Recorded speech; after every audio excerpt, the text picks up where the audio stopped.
চিংড়ি মাছ কে কে পছন্দ করো বলো তো? বিশেষ করে চিংড়ি মাছের মালাইকারি। উফ, সে যা স্বাদ, সেটা তো আর কিচ্ছু বলার নেই। যারা যারা চিংড়ি মাছ প্রেমী তারা তো সবাই জানে। তো চলো আগে প্রথমে ইন্ট্রোটা দিয়ে দিই। তো hi friends, welcome to Rima's blog and kitchen channel. আশা করি তোমরা সবাই ভালো আছো। হ্যাঁ, আমিও কিন্তু খুব ভালো আছি। তোমাদের সকলকে স্বাগত জানিয়ে আজকে আমি তোমাদের ফেভারিট, মানে আমার তো ভীষণ পছন্দের এই চিংড়ি মাছের মালাইকারির রেসিপি নিয়ে হাজির হলাম। প্রথমেই বলে রাখি, এই চিংড়ি মাছের মালাইকারিটা কিন্তু বরমশাইয়ের জন্মদিনকে বানানো হয়েছিল। তো সেই রেসিপিটাই তোমাদের সাথে শেয়ার করছি। তো প্রথমেই চিংড়ি মাছগুলো খুবই হালকাভাবে ভেজে নিচ্ছি, একদমই কড়া করে ভাজছি না। আর আমার রান্না দেখে আমি আগে থেকেই বলে দিচ্ছি, ভীষণই কম তেলে রান্না করা হয়, ভীষণই হেলদিভাবে সব রকম রান্নাই করা হয়। তো এটাই বলার ছিল। তো প্রথমে চিংড়ি মাছগুলোকে হালকাভাবে নাড়াচাড়া করে তুলে নিলাম। এরপর অল্প পরিমাণে সর্ষের তেল দিয়ে দিলাম, আর দিয়ে দিলাম কয়েকটা গোটা গরম মশলা। অবভিয়াসলি তার মধ্যে থাকছে লবঙ্গ, এলাচ, দারচিনি। এই সমস্ত জিনিসগুলো ভেজে যখন একটা দারুণ স্মেল বেরোবে তখন এর মধ্যে দিয়ে দেবো পেঁয়াজ আর রসুন বাটা। পেঁয়াজ আর রসুনটা আমি একসাথে পেস্ট করে নিয়েছিলাম, তো সেটাই প্রথমে একসাথে দিয়ে দিলাম। তো এটা আমি বেশ কিছুক্ষণ না, মানে ওই 1-2 মিনিট একটু নাড়াচাড়া করে নেব।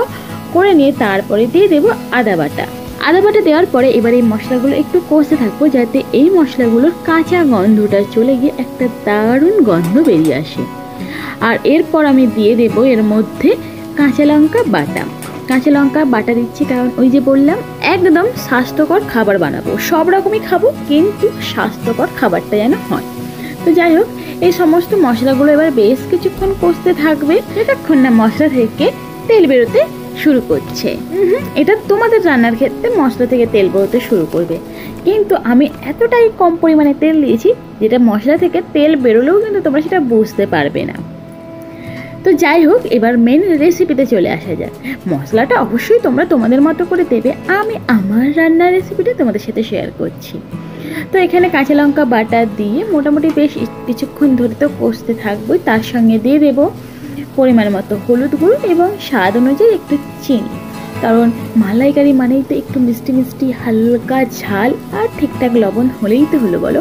তো যাই হোক, তেল না দেওয়ার কারণে তোমরা বুঝতেই পারছো একদম মশলাটা কিন্তু গায়ে, মানে কড়ার গায়ে লেগে যাচ্ছে। তো যাই হোক, এইরকমভাবেই কিন্তু বেশ কিছুক্ষণ কষতে থাকবো।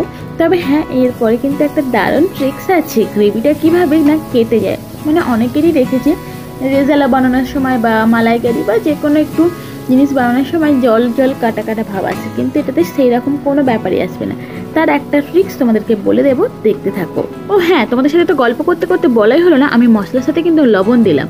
তোমরা নিশ্চয়ই লক্ষ্য করোনি না, আমি জানতাম লক্ষ্য করবে না, সেই জন্যই বলে দিলাম। তো যাই হোক, এবার আসি মেন ট্রিক্সে। এইটা আমি এখন কি দিলাম বলো তো? এইটা দিলাম আমি নারকেলের কুড়ো, মানে নারকেলের যে দুধটা সেটা তো বার করা হয়ে গেছে, তো সেইটার যে কুড়ো ছিল সেটাই আমি এখানে দিয়ে দিলাম, মশলার সাথে কষিয়ে নিলাম। এতে মশলাটা অনেকটা বেড়ে গেল। আর এটার জন্য কি হয় বলো তো, জলের মধ্যে যে কাটা কাটা ভাব থাকে, মানে গ্রেভির মধ্যে যে জল কাটানি ভাব থাকে, সেটা কিন্তু আসবে না। তো যাই হোক, সমস্ত মশলাগুলো তো বেশ ভালো করে অনেকক্ষণ ধরে কষলাম। দেখছো মনে হচ্ছে তো আমি এই মাত্র কষলাম, কিন্তু না, পুরো রান্নাটা করতে কিন্তু আমার অনেকটা টাইম লেগেছে বস। আসলে কী বলতো, কম তেলে রান্না করলে একটু টাইম লাগবে। তো যাই হোক, মশলাটা সমস্তটা কষা হয়ে যাওয়ার পরে আমি কিন্তু অর্ধেকটা নারকেলের দুধ দিয়েছি, পুরোটা দিইনি। অর্ধেকটা নারকেলের দুধ দিয়ে মশলাটা দিয়ে আরও একটু বেশি ভালো করে নাড়াচাড়া করে বেশ কিছুক্ষণ কষিয়ে নিলাম। আর কি জানি ভিডিওটা উড়ে গেছে। তো যাই হোক, মুখেই বলে দিচ্ছি, মশলাটা কষিয়ে নেওয়ার পরে একটু সামান্য গরম জল দিয়ে একটু গ্রেভি বাড়িয়ে নিলাম। তারপর যখন পুরো মশলাটা ফুটে আসলো, এক এক করে চিংড়ি মাছগুলো দিয়ে নাড়াচাড়া করে বাদ বাকি যে নারকেলের দুধটা ছিল সেটাও দিয়ে দিলাম। এবার সমস্ত জিনিসগুলো ভালো করে ফুটে আসবে। আর ওই লাস্টের নারকেলের দুধটা দিলাম, তার কারণ মালাইকারির একটা দারুণ অ্যারোমা বেরোবে। তো যাই হোক, পুরো মাছগুলো কিন্তু গ্রেভির সাথে ফুটে উঠেছে, চিংড়ি মাছের গন্ধটাও বেশ মালাইকারির মধ্যে ছড়িয়ে গেছে। এবার কিন্তু নাবিয়ে নেওয়ার পালা। তবে নাবিয়ে নেওয়ার আগে কিন্তু দিয়ে দিতে হবে 1 চামচ ঘি দিয়েই কিন্তু চাপা দিয়ে দিতে হবে, না ঘিয়ের এই সুন্দর গন্ধটা চারিদিকে ছড়িয়ে পুরোপুরি গ্রেভির মধ্যে চলে যায়। তো যাই হোক, রেডি হয়ে গেল চিংড়ি মাছের মালাইকারি। তো তোমাদের এই রেসিপিটা কেমন লাগলো আমাকে কিন্তু অবশ্যই জানিও। আর বলবো কি না আমি বুঝতে পারছি না, মানে একটু ভয়ও লাগছে। তোমরা কিন্তু এরকমভাবে বানিয়েও দেখতে পারো, খারাপ লাগবে না। আমি বলছি শোনো, যারা একটু ডায়েটের মধ্যে আছে বা একটু হেলদি খাবার চাইছো সবই খেতে পারবে, দেখো কিছু বাদ নেই। হ্যাঁ, তো যাই হোক এইরকমভাবে একদম কম তেলে এইরকমভাবে বানাতেই পারো। তো যাই হোক, আজকের এই ভিডিওটা ভালো লাগলে তোমরা কিন্তু অবশ্যই কমেন্ট করে জানিও, আর লাইক শেয়ার করতে কিন্তু একদমই ভুলো না।